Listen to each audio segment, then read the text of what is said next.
Jasmine from Ringgold, Georgia, has a question about backer boards. She is remodeling her bathroom floor. Okay, so Jasmine wants to know, Tom, can I lay Hardie board over the plywood as a tile backer? And if so, is there any advice on the do's and don'ts for the process? And if not, why and all that? So also, could you give me advice on avoiding cracks in my tile later?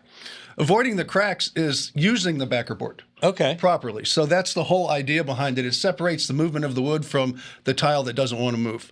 But you just don't nail it down. You have to put a layer of thin set the backer board on the wood into the thin set, and then use your mechanical fasteners, whether it's screws or nails, and set it real nice and tight.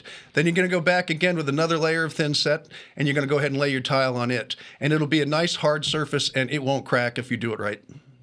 So thin set, backer board, fasten it, thin set tile. Yes, like a big sandwich. Like a club sandwich in your Yes, bathroom right. floor.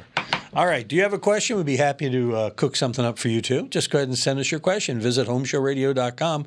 Click on that Ask Tom button. You fill it out, you send it in, Ding. we'll answer it, just like this one.